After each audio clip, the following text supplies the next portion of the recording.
Good morning students.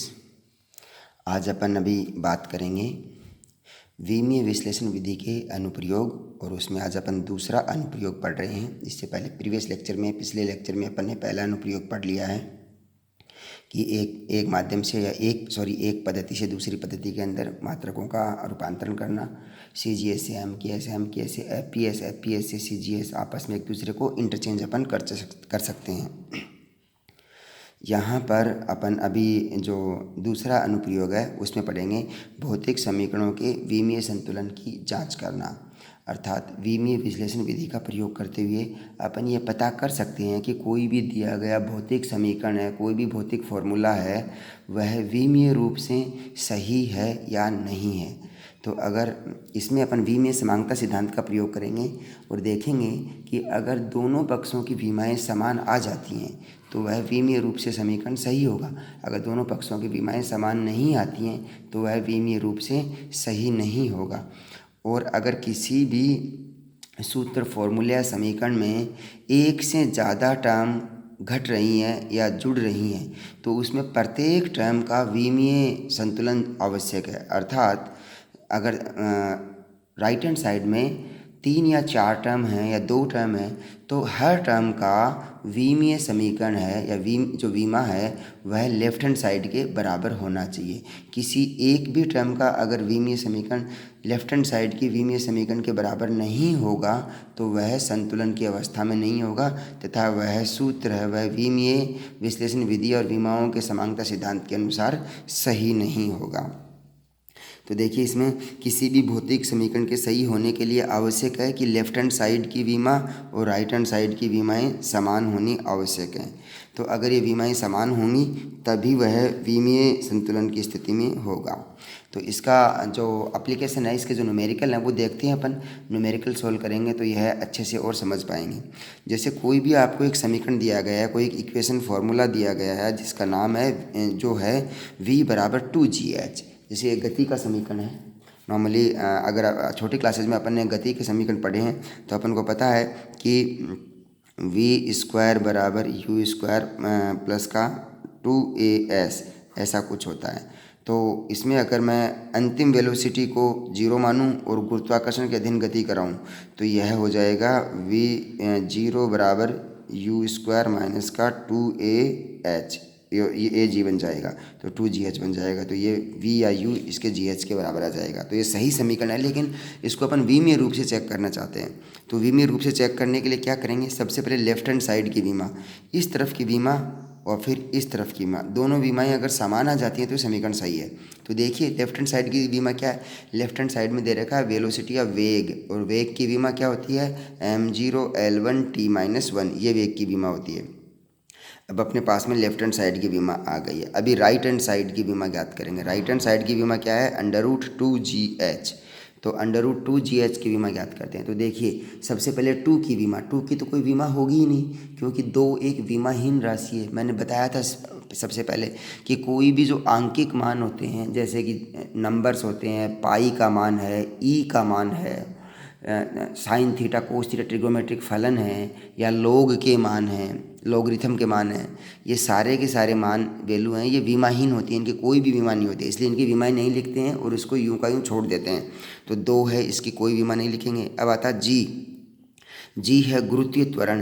तो गुरुत्वीय त्वरण की विमा क्या होती है m0 L1 t-2। इसके साथ में गुणा में क्या है h का मतलब ऊंचाई मतलब दूरी, तो दूरी की विमा हो गई L1। तो इन दोनों विमाओं का आपस में गुणा कीजिए तो ये विमा बन जाएगी m0 L2 t-2, और इसका अंडर रूट है बाहर की तरफ तो अंडर रूट भी ले लीजिए। अंडर रूट लेंगे तो देखिए m0 है तो इसका अंडर रूट तो m0 ही होगा, लेकिन L2 है तो पावर 2 है, इसका अंडर रूट लेंगे तो पावर 1 हो जाएगी। ऐसे t की पावर -2 है, अंडर रूट लेंगे तो t की पावर -1 हो जाएगी। यहाँ पर इस बात का ध्यान रखिए। तो देखिए ये आ गई अपनी राइट हैंड साइड की विमा। अब राइट हैंड साइड की विमा है वो लेफ्ट हैंड साइड की विमा के बराबर है क्या, देखिए ज़रा। देखिए ये m0 L1 t-1 और यह m0 L1 t-1, दोनों विमाएँ समान हैं। तो दोनों विमाएँ समान होने का मतलब क्या हुआ है कि यह विमीय संतुलन की स्थिति में है। अर्थात जो उपरोक्त समीकरण है v बराबर 2gh का अंडर रूट, यह विमीय संतुलन की अवस्था में है या विमीय समांगता सिद्धांत या विमीय विश्लेषण विधि के अनुसार यह समीकरण सही है, गलत नहीं है ये समीकरण। अब यहाँ पर इसकी एक कमी भी है, मैं बार बार बता रहा हूँ कि अगर ये ऐसा होता v बराबर gh का अंडर रूट तो भी यह विमीय विश्लेषण विधि के द्वारा सही होता। अगर ये ऐसे होता v बराबर gh/2 तब भी विमीय विश्लेषण विधि के द्वारा सही होता, क्योंकि विमीय विश्लेषण विधि से अपन ये बता रहे हैं कि निर्भरता कैसी है, न कि एक्यूरेट वैल्यू। विमाओं के द्वारा एक्यूरेट वैल्यू, विमाओं के द्वारा अपन एक्यूरेट वैल्यू नहीं निकालते हैं किसी भी समीकरण में। एकदम से पूर्ण रूप से सही जो समीकरण है वो अपन विमाओं के द्वारा नहीं बना सकते।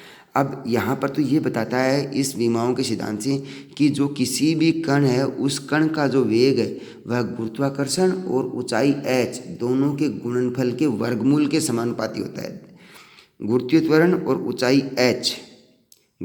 ऊंचाई h दोनों का गुणनफल है और उसका वर्गमूल है वो v के समानुपाती होता है। यहाँ पर भी देखिए ऐसा ही है, यहाँ पर भी ऐसा है, उसमें डिवाइडेड बाई 2 है या मल्टीप्लाई 2 है, उससे विमाओं पर कोई फर्क नहीं पड़ता है।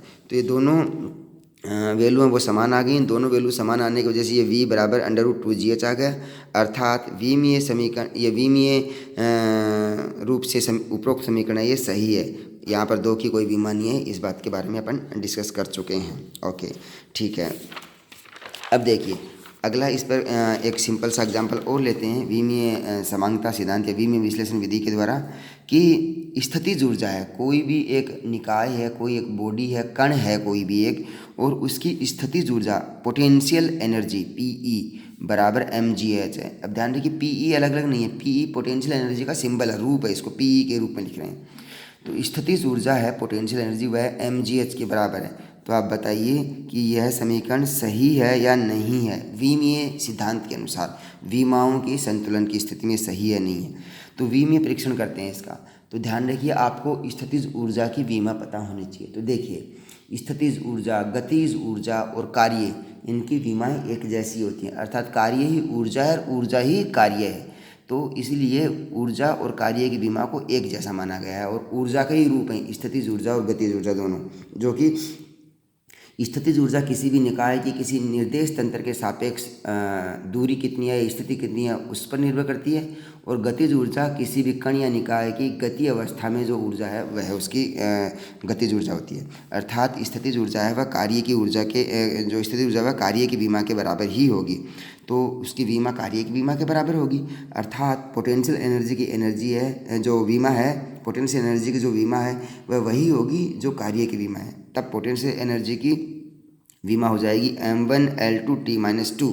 अब देखिए कैसी आई, आपको ध्यान रखिए कि कार्य है, कार्य की फॉर्मूला क्या होता है F.ds, और F क्या है, बल की विमा है m1L1T-2 और ds लंबाई है तो इसकी विमा L1, तो ये हो गई है m1L2T-2, ये हो गई है कार्य की विमा। ठीक है, ये m1L2T-2 ये कार्य की विमा है, और यहाँ पर स्थितिज ऊर्जा की विमा भी अपने लिखी है m1L2T-2, तो दोनों समान ही है। तो लेफ्ट हैंड साइड की विमा तो अपने पास में मिल गई है। अब देखते हैं राइट हैंड साइड की विमा। राइट हैंड साइड में क्या दे रखा है mgh, तो इसकी विमा हो गई है mgh में m की विमा m1, g की विमा हो गई है L1T-2, गुरुत्वीय त्वरण है, और h क्या है ऊंचाई, ऊंचाई का मतलब दूरी, तो इसकी विमा हो गई है L1। तो अब इन तीनों विमाओं को आपस में मल्टीप्लाई कीजिए, गुणा कीजिए इनकी घातों को, देखिए तो घातों को गुणा करने का मतलब है जुड़ जाती हैं, सेम बेस पर घातें होती हैं। तो देखिए m1, कहीं भी m नहीं है तो m1 हो गया। l देखिए l की घात यहाँ पर 1 है, l की घात यहाँ पर 1 और है, तो कितनी घातें हो जाएंगी L2। t की घात केवल -2 ही है तो t की घात -2, तो ये हो गया m1L2T-2। अर्थात mgh की विमा किसके बराबर आ गई है, पोटेंशियल एनर्जी के बराबर m1L2T-2 और m1L2T-2 दोनों विमाएँ समान आ गई। इसका मतलब ये हुआ कि यह विमीय विश्लेषण विधि के द्वारा यह समीकरण है वह संतुलित है, और इस विधि से पता चलता है कि उपरोक्त जो फॉर्मूला है, जो सूत्र समीकरण है वह है सही है, लेकिन विमीय रूप से सही है। ओके, इस बात का खास तौर पर ध्यान रखिए। अभी एक तीसरा एग्जाम्पल और लेते हैं, एक कोई समीकरण लेते हैं कि वह समीकरण है v² बराबर u² - 2as। यहाँ पर ये 2a+ होगा क्योंकि ये सिंपल सा त्वरण वाला समीकरण है। अगर ये जी यहाँ पर वी स्क्वायर बराबर यू स्क्वायर माइनस का 2GH आता, क्योंकि जी है वह त्वरण डाउनवर्ड होता है, वो पिंड अगर ऊपर की तरफ गति कर रहा है तब, और डाउनवर्ड गति कर रहा है तब प्लस ही होता है। आप इसको यूँ समझ सकते हैं, अगर कोई भी कण है इसको ऊपर की तरफ फेंकते हैं तब उसके लिए अंतिम वेग होगा वी स्क्वायर बराबर यू स्क्वायर माइनस का 2GH। अगर वही कण नीचे की तरफ गति कर रहा है तब ये समीकरण बन जाएगा वी स्क्वायर बराबर यू स्क्वायर प्लस का 2GH, तब प्लस साइन आएगा।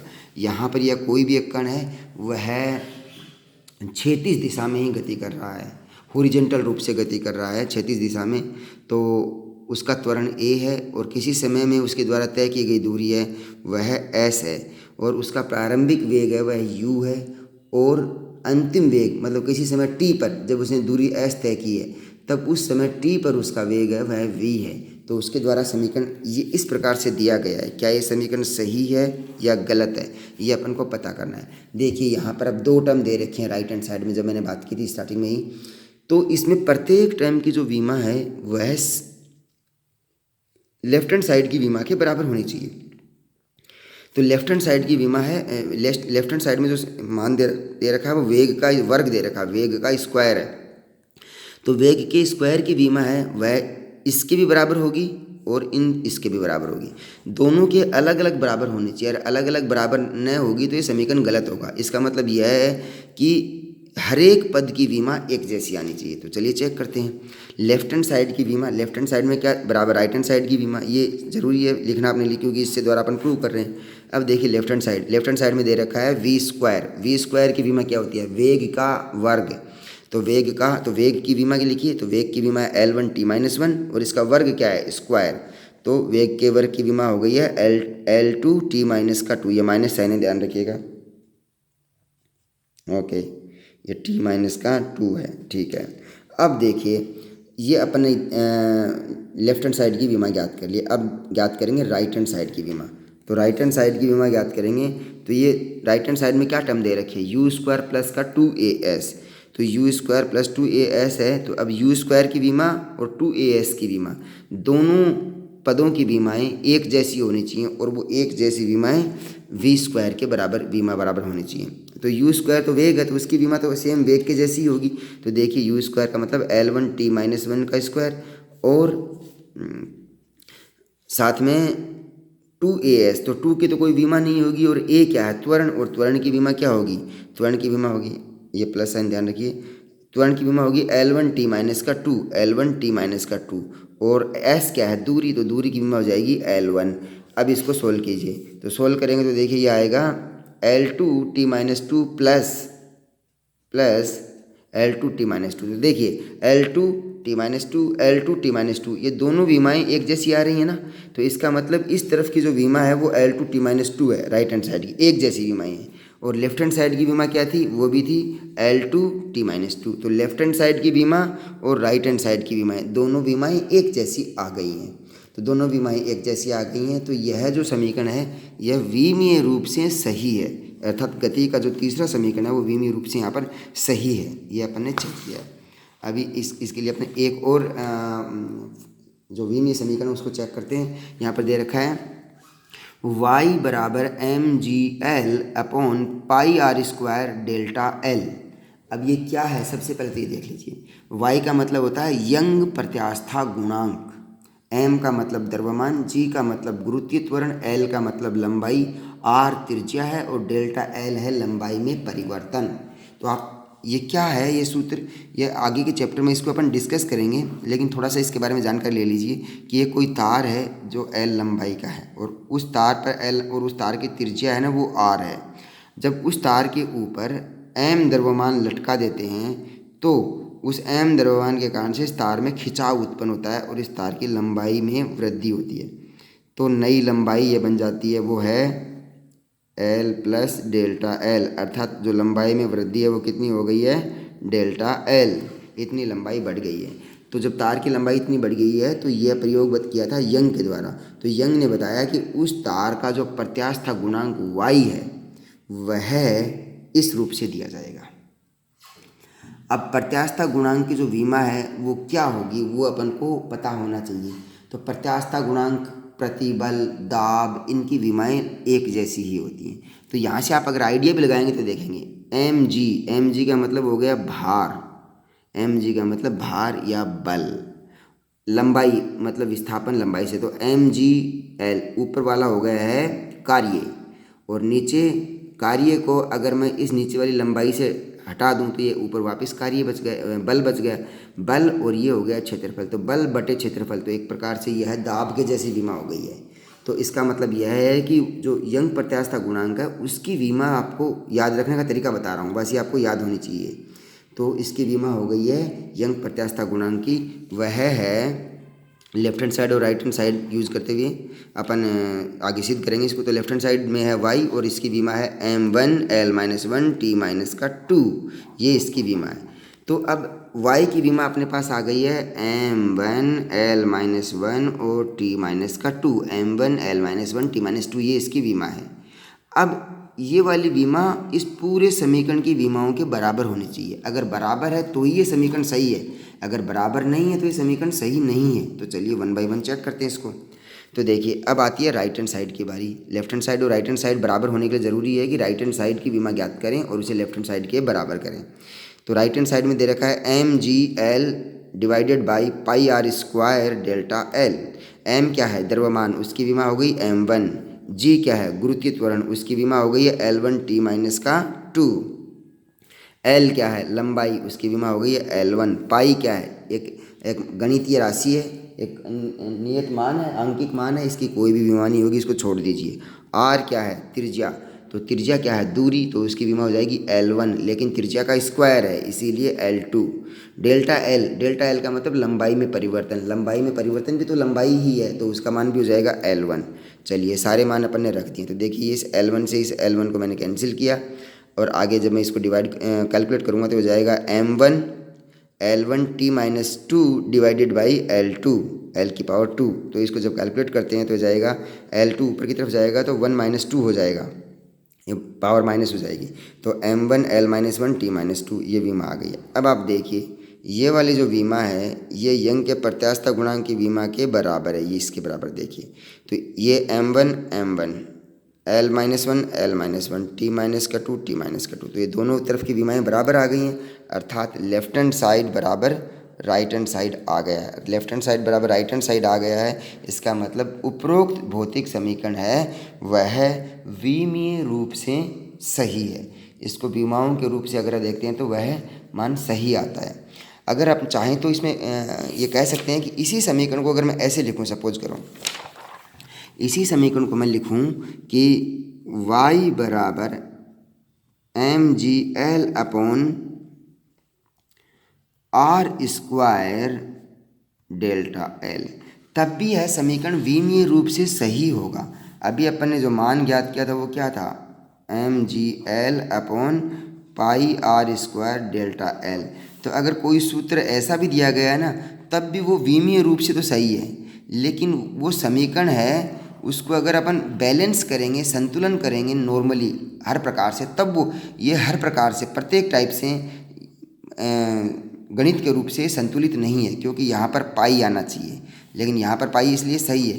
लेकिन विमीय रूप से ये दोनों समीकरण ही सही हैं। विमीय रूप से अगर देखें, मैं कहूँ कि v बराबर 2gh, v बराबर 3gh, v बराबर 5gh या v बराबर gh, ये सारे के सारे समीकरण विमीय रूप से सही हैं, क्योंकि 2, 3, 5 या 1 इनकी कोई भी विमाएँ नहीं होती हैं, और इनकी कोई विमाएँ नहीं होती हैं, इसीलिए ये नहीं बता सकते कि दिया गया समीकरण है वह एकदम से बैलेंस्ड है या नहीं है, भौतिक रूप से बैलेंस्ड है या नहीं है। तो यहाँ पर विमाओं में जब अपन समीकरण को चेक करते हैं तो वह विमीय रूप से सही है या नहीं ये पता लगाते हैं, समीकरण सही है या नहीं ये पता नहीं लगाते हैं, क्योंकि विमाएँ होती हैं वो समीकरण एकदम से सही है या नहीं इसके बारे में परफेक्ट जानकारी नहीं देती हैं। हाँ, ये कन्फर्म करती हैं कि उपरोक्त समीकरण गलत है। अगर कोई भी समीकरण जैसे मैं कहूँ कि v बराबर gh, अगर ये विमाएँ इसकी बराबर नहीं आती हैं तो ये पक्का ही गलत है। v बराबर 2GH की विमाएँ भी नहीं आती तो ये भी गलत है। सही है या नहीं ये पता नहीं कर सकते, लेकिन गलत है या नहीं ये पता कर सकते हैं। तो अगर सपोज ये करी जाए कि V बराबर 2GH3 की पावर 3, 2GH की पावर 3, तो इसकी विमाएँ बराबर नहीं है आपस में, लेफ्ट हैंड साइड और राइट हैंड साइड में। तो यह विमीय रूप से गलत है। सही है या पता नहीं, लेकिन ये गलत जरूर है। तो विमाएँ ये बता सकती हैं समीकरण के द्वारा, विमीय समीकरण संतुलन से, कि कोई भी समीकरण गलत है या नहीं ये पक्का पता चल जाएगा, लेकिन सही है या नहीं ये पता नहीं चलेगा। सही हो भी सकता है, या सही करने के लिए उसमें कुछ आंकिक मान जोड़ना, मल्टीप्लाई करना या भाग देना हो सकते हैं। नॉर्मली जोड़ना नहीं होता है, गुणा करना या भाग करना ही होता है, क्योंकि उसमें जो वैल्यू होती हैं वो जोड़ना भी कर सकते हैं। क्योंकि अगर सपोज ऐसा कुछ एक समीकरण दिया जाए, देखिए एक समीकरण मैं लिखता हूँ। समीकरण यह है कि V स्क्वायर बराबर 5 + 2GH। अब यह समीकरण विमीय रूप से संतुलित है, क्योंकि ये V स्क्वायर है, इसकी विमा कोई भी मान नहीं है, जीरो है, एक प्रकार से M0 L0 T0 है, और ये इसकी विमा सही है ही। लेकिन यह समीकरण क्या भौतिक रूप से सही है? नहीं, यहाँ पर आना चाहिए U स्क्वायर। इसका मतलब यह है कि अपन को विमाओं के द्वारा विमीय संतुलन की स्थिति में है या नहीं ये पता करते हैं। साथ में इससे अपन ये भी पता कर सकते हैं, जैसे कोई समीकरण में लिखूं, अगर यही अपन बात कर रहे हैं जब विमीय रूप से संतुलित कर रहे हैं, तब कि मैं लिखूं कि V स्क्वायर, कोई भी समीकरण अगर टर्म के रूप में अलग अलग पदों में लिखा हुआ, V स्क्वायर बराबर 5 + U स्क्वायर प्लस 2GH का √ प्लस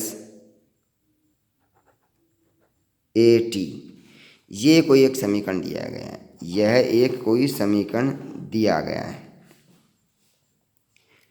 तो बता सकते हैं कि 5 है, 5 के साथ में मात्रक क्या लगेगा? 5 के साथ में जो मात्रक इस समीकरण में, वो मात्रक क्या होगा? या 5 के साथ में क्या अपन CGS MKS या PS पद्धति में मात्रक लगाएंगे बैलेंस करने के लिए? और यहाँ पर A है, उसका मान क्या होगा अगर यह समीकरण सही है? तो देखिए इसमें क्या करेंगे, मैंने बताया ना कि अगर विमीय रूप से सही है तो प्रत्येक पद की विमा वही होगी जो लेफ्ट हैंड साइड की विमा है। तो 5 के साथ में जो भी मात्रक है उसकी विमा वही है जो V स्क्वायर के मात्रक की है। U के मात्रक की विमा वही है जो V स्क्वायर की मात्रक की है। 2GH √ की विमा यही है कि जो V स्क्वायर की मात्रक की है। AT टोटल कर दिया जाए, A और T समय है, तो उसका मात्रक वही आएगा जो V स्क्वायर का मात्रक आएगा। तो 5 के साथ में मात्रक क्या लगेगा? जो V स्क्वायर का मात्रक है। और V स्क्वायर का मात्रक क्या है? V का मात्रक क्या होता है? मीटर पर सेकंड। तो V स्क्वायर का मात्रक क्या हो जाएगा? मीटर स्क्वायर पर सेकंड स्क्वायर। तो 5 के साथ में मात्रक आ जाएगा मीटर स्क्वायर पर सेकंड स्क्वायर। ऐसे ही AT, तो A और T का मात्रक देखिए आप, AT का मात्रक है वह क्या आएगा? मीटर स्क्वायर पर सेकंड स्क्वायर। क्योंकि आप देखिए यहाँ पर कि इस इक्वेशन में V स्क्वायर के बराबर है AT, एक प्रकार से इसमें जुड़ा हुआ, तो इसकी विमा और V स्क्वायर की विमा बराबर होनी चाहिए। तो AT की जो मात्रक है वो मीटर स्क्वायर पर सेकंड स्क्वायर होगा। अब A का मात्रक क्या होगा? तो A का मात्रक क्या होगा? T के मात्रक और भाग दे दीजिए, तो ये हो जाएगा मीटर स्क्वायर पर सेकंड स्क्वायर, और A को T का भाग देंगे तो सेकंड एक और, तो मीटर स्क्वायर पर सेकंड क्यूब। तो जो A का मात्रक है वह हो जाएगा मीटर स्क्वायर पर सेकंड क्यूब, ये इसका मात्रक हो जाएगा। तो कई बार ऐसे बारे में भी सवाल इसमें पूछ लिए जाते हैं। कल अपन इसका तीसरा एप्लीकेशन पढ़ेंगे। आप इस लेक्चर को रिवाइज कीजिए और प्रैक्टिस कीजिए। Thank you.